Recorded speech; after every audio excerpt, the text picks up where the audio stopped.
e o assunto hoje é o comportamento do metabolismo aeróbio na infância.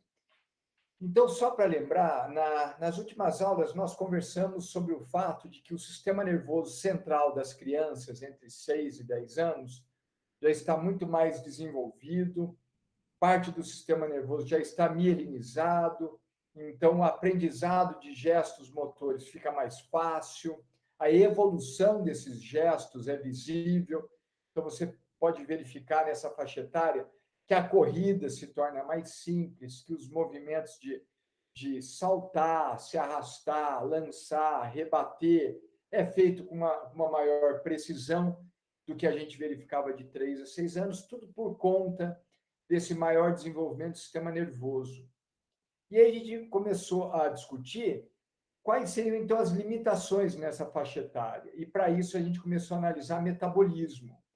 Então, na última aula, a gente conversou sobre fontes energéticas aplicadas na infância, né? Então, a gente rapidamente discutiu que a principal fonte de energia, ou a única fonte de energia utilizada pela fibra muscular, pelo músculo, é o ATP, ele só aceita energia proveniente dessa substância, e que havia processos para repor esse ATP que é utilizado como fonte de energia para a contração muscular.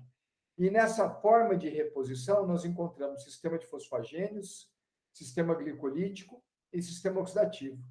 Na última aula, especificamente, nós falamos sobre o sistema de fosfagênios e o sistema glicolítico, que são processos que envolvem reações químicas, que têm como objetivo a ressíntese do ATP, e como essas reações não envolvem a participação do oxigênio, são processos classificados dentro do metabolismo anaeróbio. E o sistema oxidativo, como é um processo que envolve reações químicas, que em determinado momento a participação do oxigênio é fundamental, esse processo especificamente é conhecido como metabolismo aeróbio. Na última aula ficou muito claro para a gente que dentro do metabolismo anaeróbio, que envolve sistema de fosfagênios e sistema glicolítico, as crianças mandam muito bem no sistema de fosfagênios, que é aquele processo que predomina quando as atividades se caracterizam por alta intensidade e curtíssima duração, no máximo 10 segundos. E que toda atividade em que a atividade permaneça em alta intensidade, mas agora numa duração que vai de 10 segundos a 1 minuto e meio, 2 minutos, e em que há o predomínio do sistema glicolítico, e especificamente nessa situação, as crianças não conseguem ressintetizar ATP tão bem quando comparado com adolescentes e adultos. Por isso, dificilmente nós vamos encontrar uma criança que diga que está com uma fadiga caracterizada por acidose metabólica, que é característica quando a gente usa predominantemente o sistema glicolítico, e que provoca inibição do movimento, fadiga por inibição de movimento. E, por outro lado, crianças ressintetizam ATP pelo sistema oxidativo, especificamente no metabolismo aeróbio, também de forma muito eficiente. Então, a característica do metabolismo das crianças é ressintetizar ATP de forma eficiente, quando expostas a esforços de alta intensidade e curtíssima duração, ou quando expostas a esforços que têm por característica fraca, moderada intensidade, mas longa duração, principalmente a partir de 3 minutos. E que essa característica no metabolismo das crianças as torna bastante assim eficazes para se envolver em atividades intermitentes, ou seja, atividades que mesclam na sua execução tanto alta intensidade como baixa moderada. E nesse sentido, os jogos são muito interessantes para as crianças, elas conseguem assimilar muito bem o estímulo proveniente dos jogos. Na última aula, a gente discutiu bastante sobre o porquê que o sistema glicolítico nas crianças não é tão eficiente como é nos adolescentes e nos adultos. Nos adolescentes que tenham entrado na puberdade. E a gente verificou que é principalmente pelo fato de crianças entre 6 a 10 anos terem menores estoques de glicogênio no músculo, e o glicogênio é uma matéria-prima para a utilização do sistema glicolítico como fonte de energia para a ressíntese de ATP. E, ao mesmo tempo, crianças têm uma baixa atividade enzimática glicolítica, né? A fosforilase, a fosfofrutoquinase, a lactato desidrogenase, que são enzimas chaves dentro das reações que compõem o sistema glicolítico, que vai de piruvato a lactato, de glicose a piruvato, lactato. Essas enzimas têm uma função primordial. E como nessa faixa etária elas estão com baixa atividade, isso faz com que elas não sejam muito boas em ressintetizar ATP por essas reações. O que eu entendo ser uma chave de segurança, né? Crianças, mesmo que expostas, não conseguem manter. Não é que elas não fazem, elas fazem atividade, mas não conseguem manter essa atividade em alta intensidade entre 10 segundos e 1 minuto e meio. Simplesmente elas partem para uma intensidade mais baixa, mesmo que exigidas. E eu entendo ser uma chave de segurança. E que isso tudo tinha a ver com alguns fatores, por exemplo, menor concentração sérica de testosterona, e isso passava a ficar melhor quando entra na puberdade. Isso tem a ver com uma maior mielinização do sistema nervoso, isso tem a ver com uma melhora na coordenação intra e intermuscular, e, enfim, que tudo vai se ajustar quando a criança entrar na puberdade. Ok, pessoal? Essa é uma pequena revisão que eu fiz, porque hoje, na aula, eu quero falar por que crianças apresentam um sistema oxidativo interessante.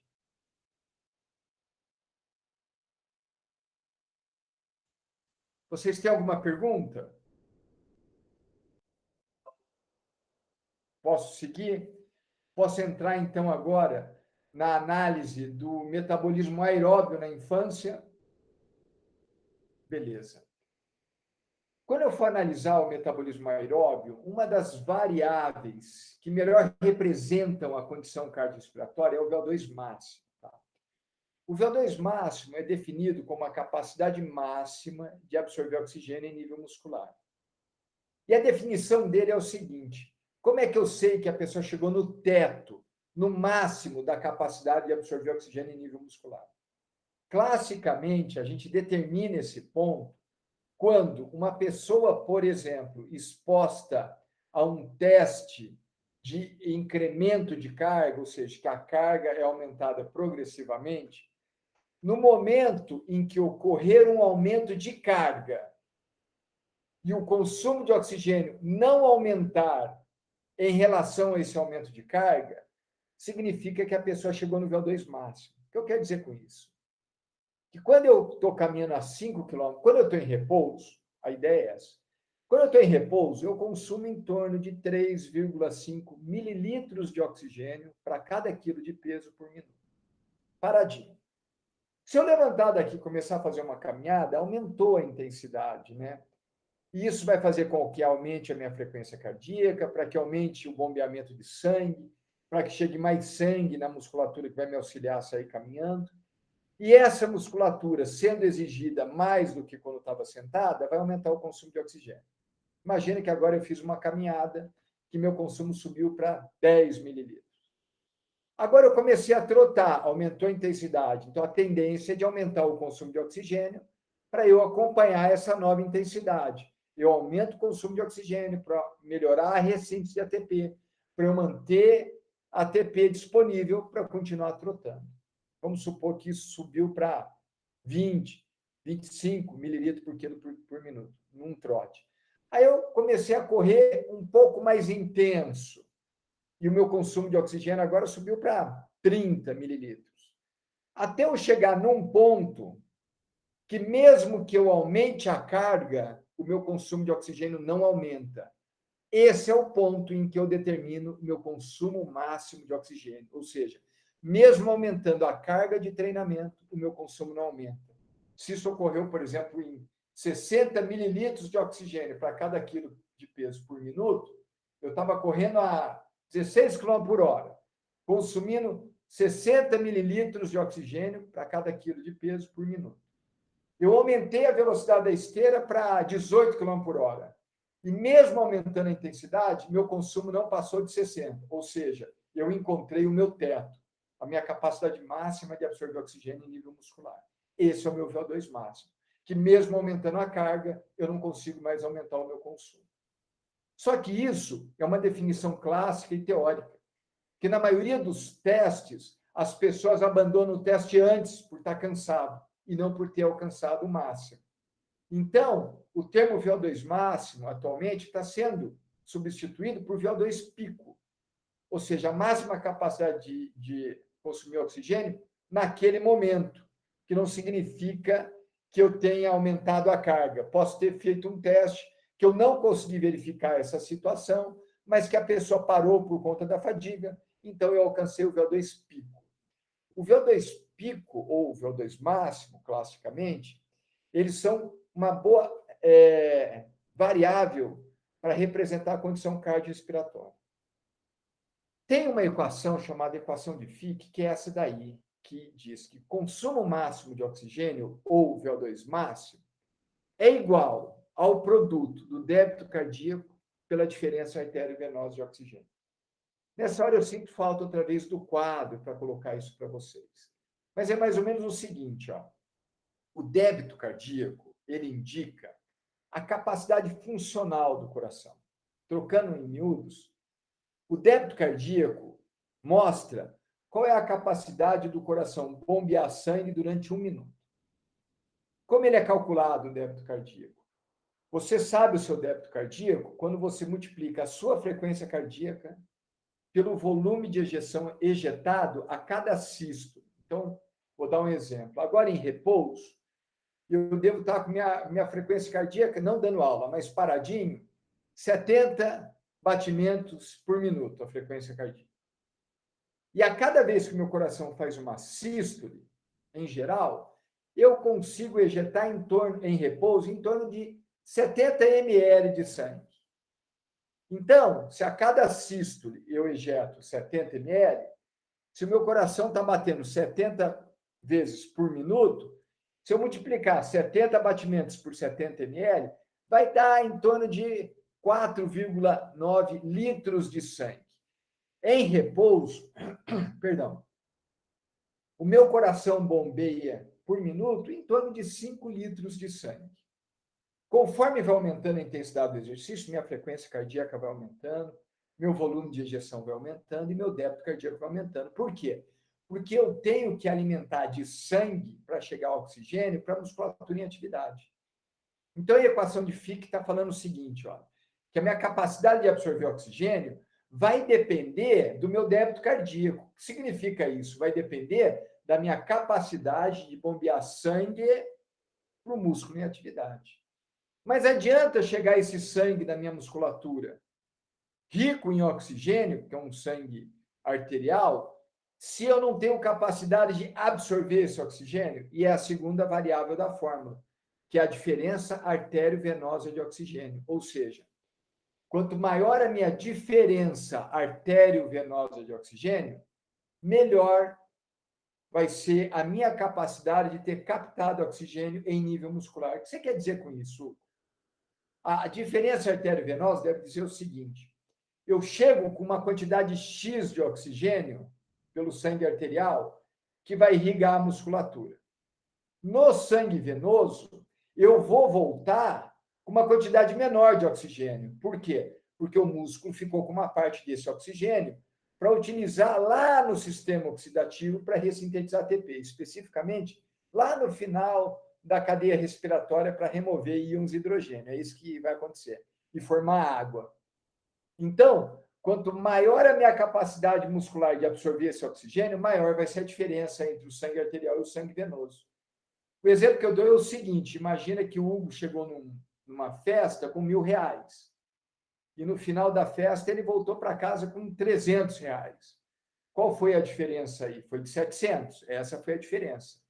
Eu entrei com 1.000 e fui embora com 300, quer dizer que a festa ficou com 1.700. Imagina que o Bruno foi na mesma festa e ele é mais pão duro que eu. Ele entrou com 1.000, mas ele voltou para casa com 800. Então, significa que ele deixou só 200 na festa. Então, quem apresentou uma maior diferença entre a entrada e a saída foi o Hugo, que entrou com 1.000 e voltou com 300. A diferença foi 700. O Bruno entrou com 1.000 e foi embora com 800. Então, Então, a diferença foi 200. Então, entre o Bruno e o Hugo, a maior diferença foi do Hugo.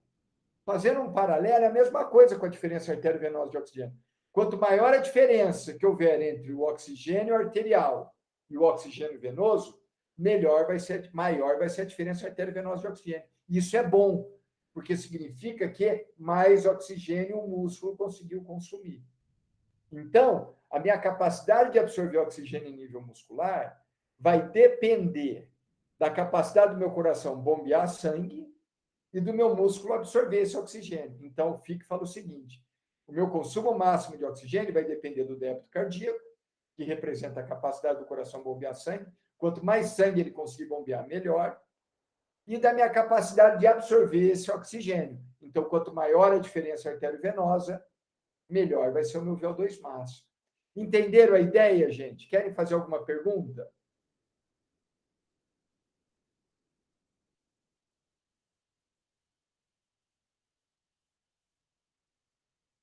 Deixa eu ver aqui a pergunta do Davi, que eu não consegui ver toda. Deixa eu abrir o chat aqui, Davi.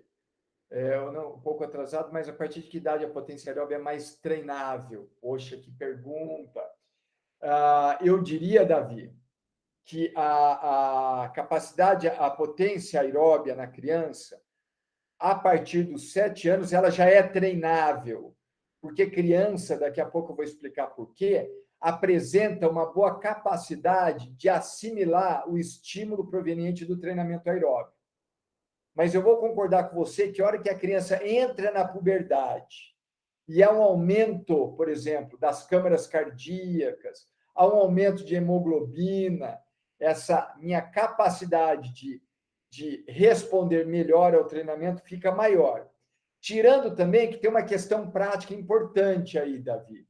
Apesar de crianças serem eficientes, responsíveis, por conta das características que eu vou apresentar daqui a pouco, ao treinamento aeróbio, o treinamento aeróbio é um treinamento um tanto quanto entediante para a criança, chato. Então, por mais que elas possam responder bem a esse tipo de estímulo, na prática elas não gostam muito.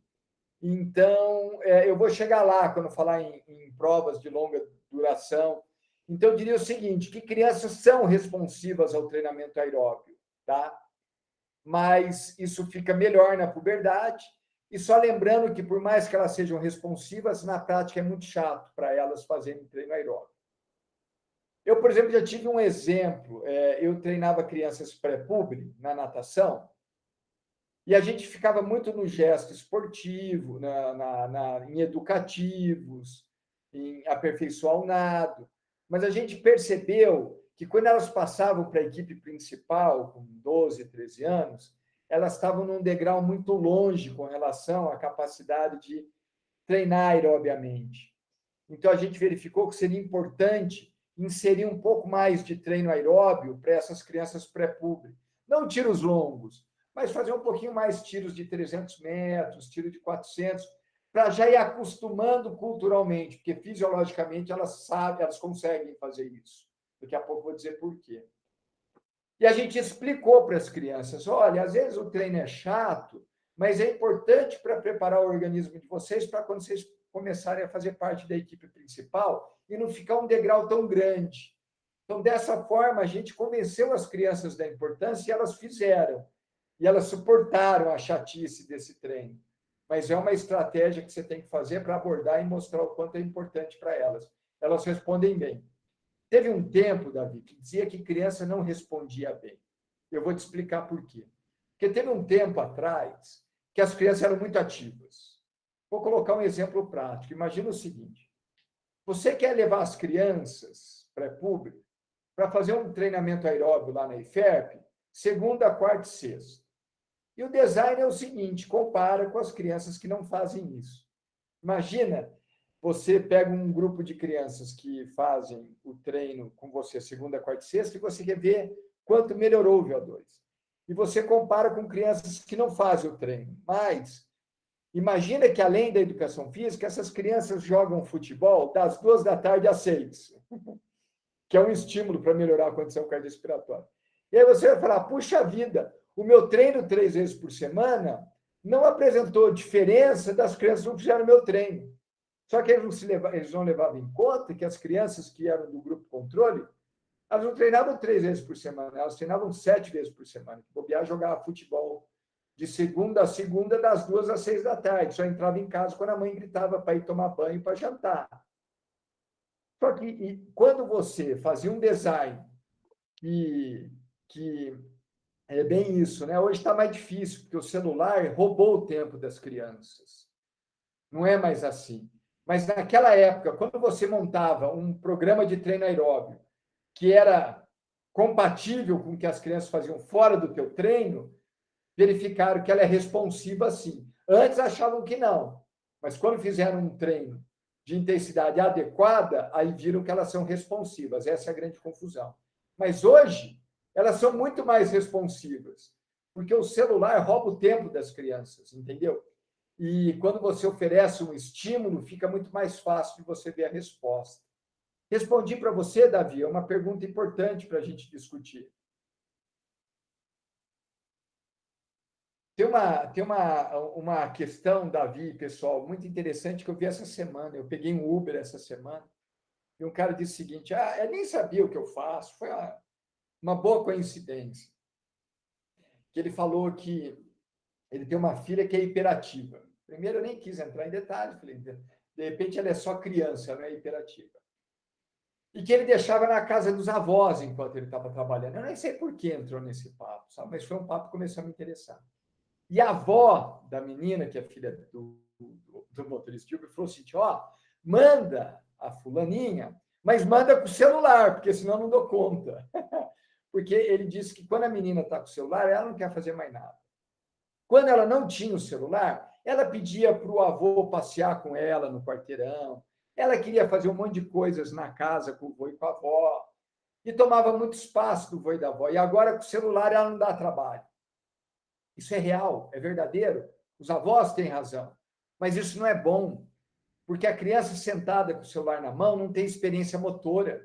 E isso é uma coisa muito grave, porque vai implicar diretamente na vida de todo mundo que está envolvido com atividade física. Porque essas crianças, com pouca possibilidade de vivência motora, por conta dessa babá que é extremamente eficiente, chamada celular, faz com que lá na frente a gente tenha muita dificuldade para ensinar gestos mais complexos, porque as crianças não têm mais a mesma vivência motora de quem riu aí, quando eu falei que ficava jogando futebol, brincando de mãe da rua, das 2 às 6 da tarde, só voltava diante de Havaiana voando para o nosso lado, para tomar banho, para poder jantar. Então, a nossa vivência motora era muito maior, e aí a gente crescia com um repertório motor maior. E aí, quando a gente fosse fazer handebol, basquete, ou mesmo ali naquela escolinha de ginástica artística, a gente evoluía muito mais com essa vivência, sabe? Roubar fruta, subir em muro, subir em árvore, enfim. Hoje, a maioria das crianças são incompetentes para esse tipo de atividade, infelizmente, porque não tem mais a possibilidade de vivência motora. Posso dizer para vocês agora por que o metabolismo aeróbio das crianças é extremamente eficiente? Eu vou usar esse slide e, na sequência, eu vou passar slide só para reforçar o que eu vou dizer. Eu vou dizer de cara. Professor? Oi, pode falar, Davi. Não, só uma veio na minha cabeça depois que está falando. Então é meio, não vou falar que é errado, é meio, não é muito adequado, acho que é melhor falar isso. Então, passar muito treino físico para criança, né? É melhor você trabalhar outras coisas que dê para ela prazer do que você ficar perdendo tempo praticamente, né?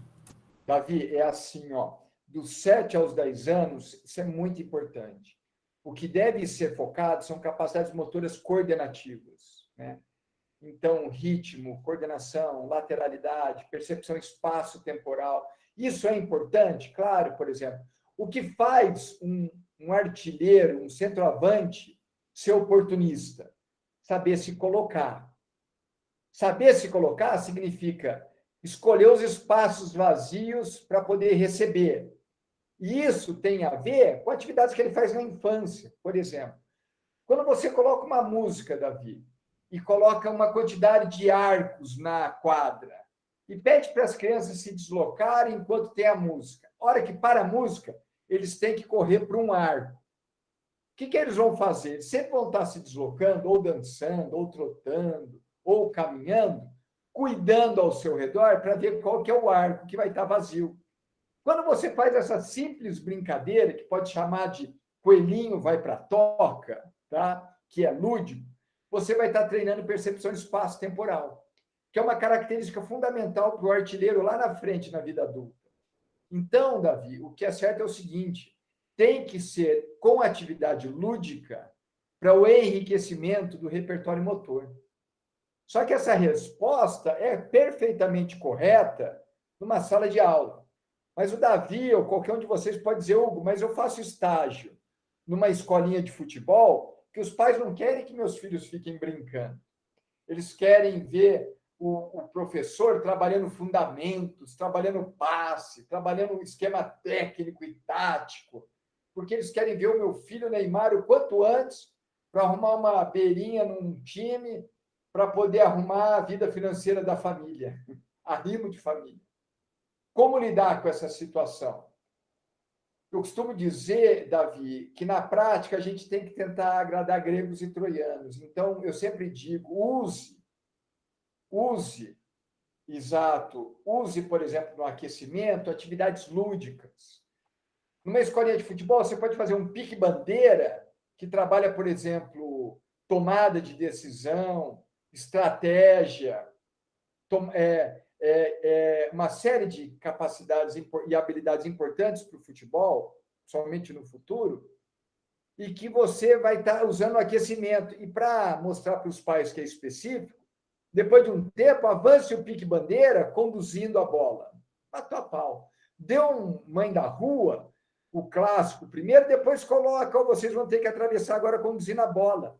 É uma atividade muito interessante. Por quê? Porque ele vai aprender a conduzir a bola cuidando ao redor, para ver se ele não vai ser pego. Então, é uma atividade lúdica, que ao mesmo tempo está ajudando no treinamento. É por aí. Mas o foco é capacidades motoras coordenativas, Davi. Se você quiser treinar, por exemplo, sistema glicolítico nas crianças, querer dar tiros de velocidade que passem de 10 segundos, elas não vão responder de forma adequada. E aí eu concordo com você que é perda de tempo. Seria muito melhor estar fazendo educativos para melhorar os fundamentos do passe, da condução, da recepção e daí por diante. Respondi, Davi? E aí, então, moçada, obrigado, Davi. E podem perguntar, tá? Vocês me ajudam quando vocês fazem pergunta. O que faz a diferença das crianças serem boas para ressintetizar ATP pelo sistema oxidativo? É a diferença arteriovenosa de oxigênio. Já vou adiantar, é o que faz a diferença. O débito cardíaco é um fator limitante nas crianças. Vou explicar por quê. Porque crianças têm um coração menor e um volume de ejeção, por isso, menor. Por isso que a criança, em geral, tem uma frequência cardíaca mais alta do que adolescentes e adultos, para tentar compensar, durante a atividade, um débito cardíaco menor. Então, crianças sempre vão apresentar uma frequência cardíaca maior do que adolescentes e adultos numa atividade de mesma intensidade, porque o volume de ejeção é menor e, para tentar compensar, elas batem mais o coração. Então, o débito cardíaco nas crianças de 6 a 10 é um fator limitante. Então, o que faz elas terem uma boa condição cardiorrespiratória é a diferença arteriovenosa de oxigênio. Crianças são extremamente eficientes em captar o oxigênio pelo tecido muscular. Por que, Hugo? Por um motivo muito importante. Nessa fase, crianças têm um maior número, volume e área superficial de mitocôndria, que é o local em que vai ocorrer a maior parte das reações para obter ATP via sistema oxidativo. E crianças, além de ter uma maior quantidade de mitocôndria para fazer ATP, elas têm uma maior atividade enzimática oxidativa. O que não ocorre no sistema glicolítico, ocorre no sistema oxidativo. Enquanto no sistema glicolítico, crianças têm uma menor atividade enzimática glicolítica, No oxidativo, crianças têm uma maior atividade enzimática oxidativa. Tem uma enzima, por exemplo, chamada citrato oxidase, que ela é extremamente ativa nessa fase, e é uma enzima oxidativa.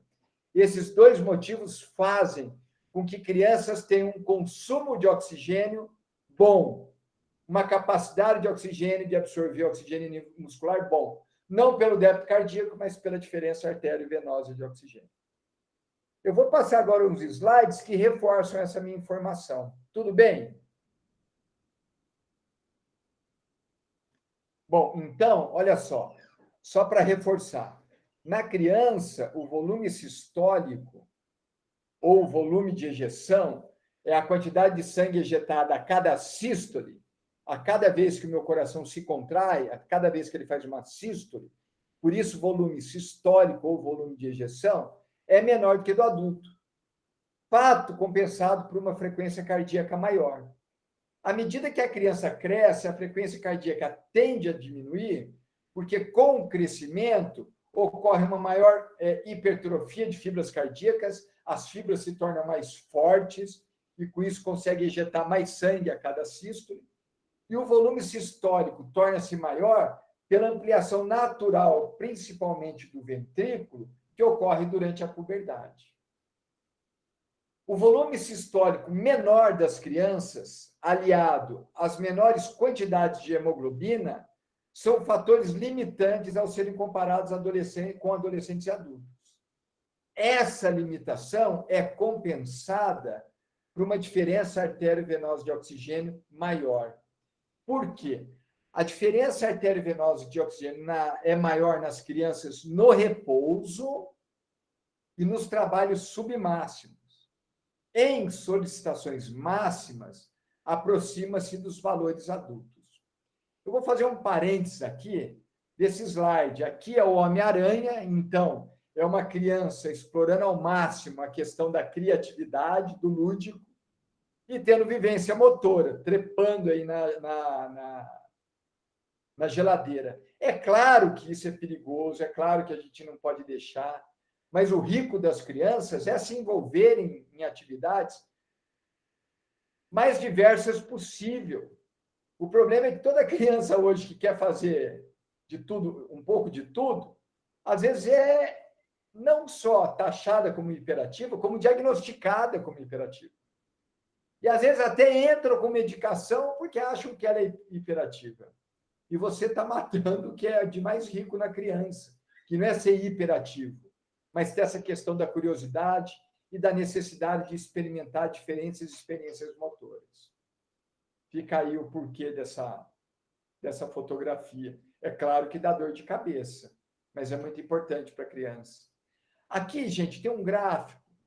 Em geral, a gente não gosta de gráfico, né? Porque a gente não sabe ler. Mas vou ver com bastante calma. Eu estou já, olha só, finalizando a aula, porque eu não quero passar de 45 minutos, 1 hora. Então, olha só esse gráfico, que legal. Esse gráfico, ele vai analisar exatamente essa equação de Fick. Então, olha só que legal, me acompanhe aí. Tira o sono de lado, acorda, para de fazer o que você estava fazendo junto com a aula, e olha isso aqui que é muito legal. Aqui, gente, é o comportamento da frequência cardíaca comparado entre meninos e homens num exercício que vai aumentando progressivamente. Então, assim, quando um exercício vai aumentando a intensidade progressivamente, a frequência cardíaca vai aumentando. Se não aumentar, é um problema muito sério isso. Quando você faz um teste de esforço, você espera que a frequência cardíaca e a pressão arterial sistólica aumente progressivamente. Senão é sinal de que você possa ter uma limitação da função cardíaca importante, que inclusive orienta para que você interrompa imediatamente um exercício. No caso aqui, não houve esse problema. Tanto os meninos como as meninas tiveram um aumento progressivo da frequência cardíaca, mas os meninos tiveram um aumento da frequência cardíaca em todos os pontos do exercício maior do que os homens.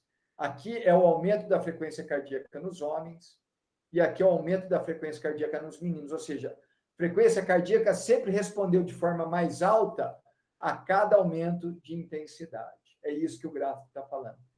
Eu estou continuando no mesmo exercício, imagina que eu coloquei meninos e adultos e homens, para fazer um exercício na esteira, que a cada estágio aumenta a intensidade, aumenta a velocidade, por exemplo. Aqui é o comportamento do volume de ejeção, ou volume sistólico. Olha só, o volume sistólico sempre é menor nos meninos do que nos homens.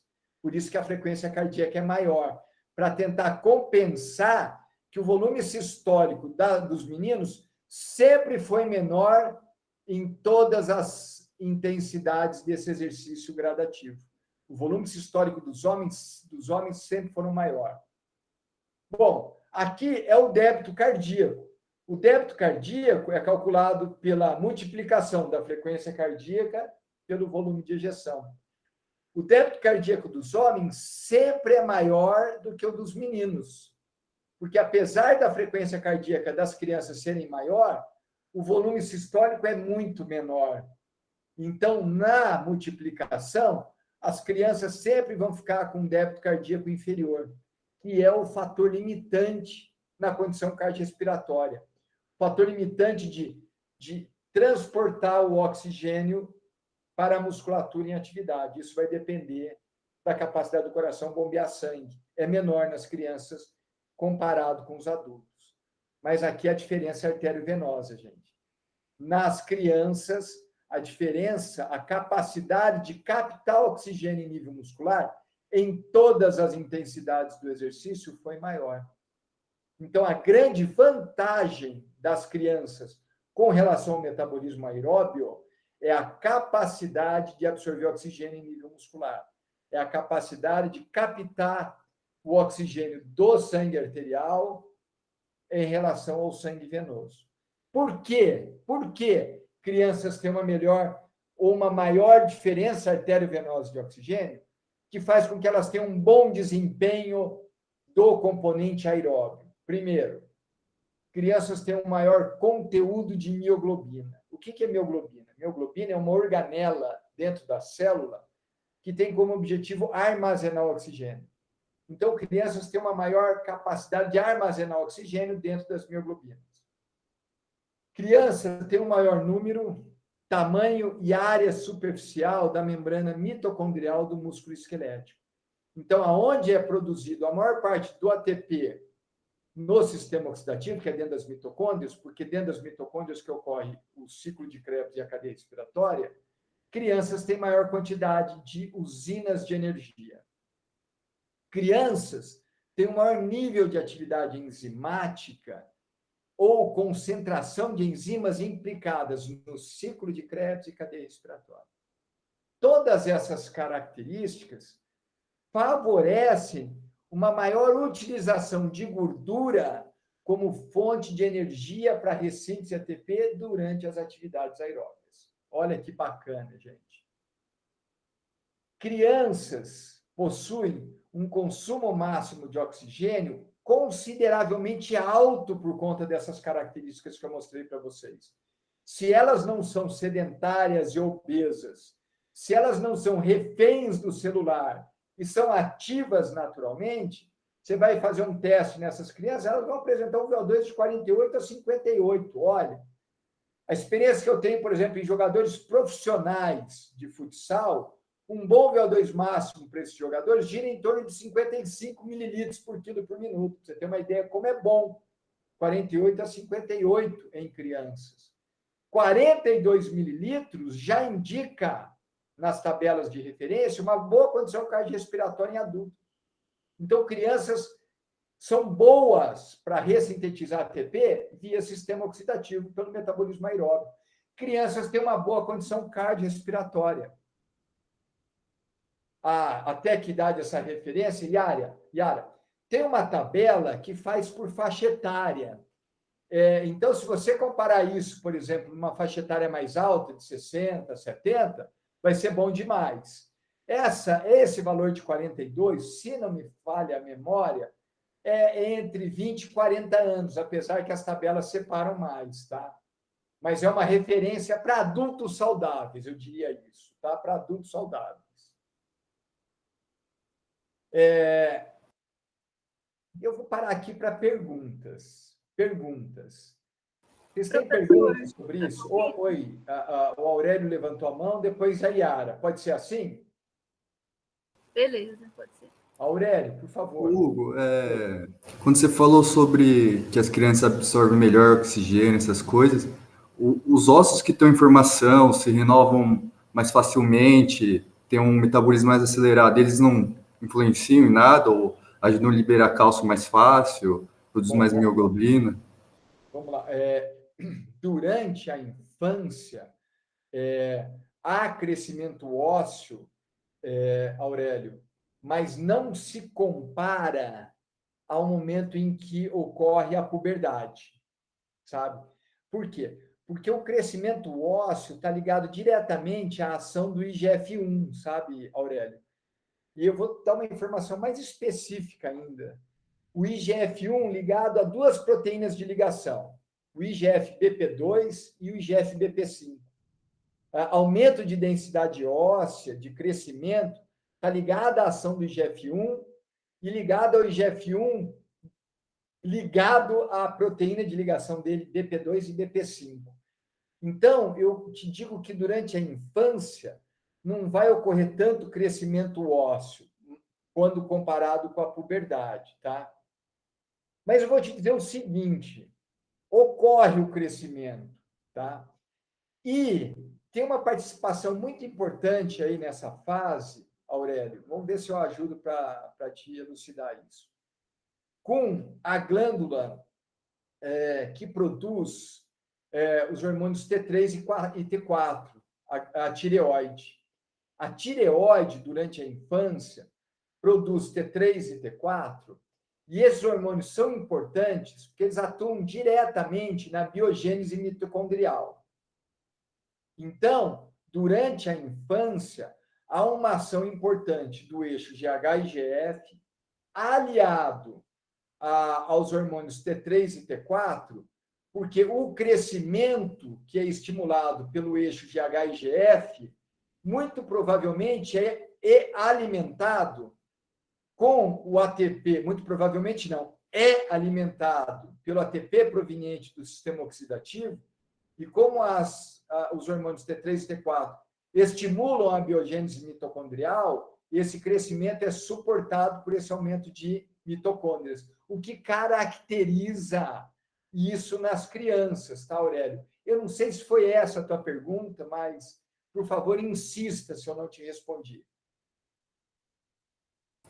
Não, mais ou menos, mas eu entendi o que você quis dizer. Foi uma questão mais hormonal que influencia do que os ossos mais internos, né? Entendi. Olha, a condição cardiorrespiratória é fundamental para o crescimento. Talvez, Aurélio, seja uma das explicações que o metabolismo aeróbio seja tão importante. Exatamente isso, para alimentar o organismo de ATP, para que o crescimento possa ser normal e saudável. E quem atua nisso? Eixo de HIGF e tireoide, com produção de T3 e T4. Obrigado. Ô, Yara. Deixa eu ver se está me ouvindo, professor, que eu estou te ouvindo. computador. Está ouvindo? Estou ouvindo. Ah, tá. Fiquei um pouco embaixo.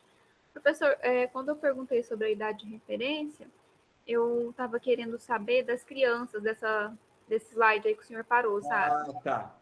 Em geral, de 7 a 10 anos, você encontra bons valores de VO2. Esse valor de 42 mililitros foi feito em crianças de 9, 10 anos, tá? Agora, lembra sempre, isso a gente identifica em crianças que são fisicamente ativas. Você pegar hoje crianças que sofrem com sobrepeso e obesidade, por já terem no estilo de vida, um estilo de vida sedentário e uma alimentação inadequada, você não vai verificar isso. Mas lá na pergunta do Davi, com relação ao quanto eles são treináveis aerobiamente, por conta dessas características, é muito mais tranquilo você melhorar essa condição nessas crianças sedentárias e obesas. Obrigada, professor. Tá joia? Eu vou entrar no comportamento do VO2 máximo e no desempenho de crianças em provas de longa duração na quinta-feira, 9 de setembro. Na terça, nós não vamos ter aula. Eu achei que na quinta também não ia ter, mas vai ter, tá? Para minha sorte, porque aí eu vou acertar o cronograma da aula na quinta-feira do dia 9. Então, hoje eu teria que estar falando sobre comportamento do VO2 e desempenho em provas de longa duração. Eu falei sobre características do metabolismo aeróbico. Mas no dia 9 de setembro, eu achei que não haveria aula, mas vai ter, então eu vou falar sobre isso. Oi, Yara. Professor, o senhor mostrou aí sobre esses 42 ml, né, quilo por minuto, que é nos adultos. O professor Cássio Mascarenhas, ele fez um comparativo com sedentários, e para ele esse valor aí seria de homens sedentários de 20 a 30 anos. Só que aí eu vendo que as crianças já têm esse valor alto, por que diminui tanto? Isso tem a ver, Yara, com o que eu vou comentar com vocês na próxima aula sobre valor absoluto e valor relativo. Tá? Quando eu analiso, para vocês verem que eu não estou mentindo, eu vou mostrar esse gráfico aqui. Ó. Quando eu analiso o VO2 máximo absoluto, litros de oxigênio por minuto, você vai ver que aumenta ao longo da infância e adolescência. Aqui é o aumento em meninos, aqui é o aumento em meninas. Meninas aumentam menos o valor absoluto, porque elas têm um ganho menor de massa magra. Quando eu analiso o VO2 máximo em valores relativos, Yara, ou seja, relativo ao peso, o valor do consumo de oxigênio comparado crianças e adultos é muito similar. Olha só, aqui é praticamente dos 5 aos 18 anos. Olha nos meninos como é similar. E nas meninas, inclusive, reduz, porque nas meninas elas ganham muito massa gorda, e isso faz com que atrapalhe a condição cardiorrespiratória. Então, o que vai acontecer é o seguinte, um menino de 42 ml, ele tem um peso muito menor do que um adulto. Por isso que a gente diz que é um valor muito melhor do que comparado a um adulto. Ele divide isso num peso muito menor, num corpo muito menor. É um corpinho menor para distribuir uma quantidade de oxigênio que no adulto tem que ser distribuído numa quantidade de massa muscular maior. Por isso que em valor absoluto só aumenta, mas quando você calcula pelo peso, há uma estabilização. Compreendi, professor. Mas isso eu vou falar melhor na outra aula, tá? Eu só mostrei para não passar de mentiroso. Uma vez eu estava dando aula e fizeram umas 2 ou 3 perguntas. Eu falei, não, na próxima aula eu vou falar. Aí no final o aluno falou, professor, o senhor tem tanta promessa para cumprir na outra aula. Mas essa é a certeza. O comportamento do VO2 e o desempenho em provas de longa duração eu vou comentar na próxima aula com vocês. Tá certo. Mas já deu uma adiantada aí, tá? É bom para vocês já pensarem na diferença entre valor absoluto e valor relativo. O valor relativo é quando o VO2 vem dividido pelo peso corporal.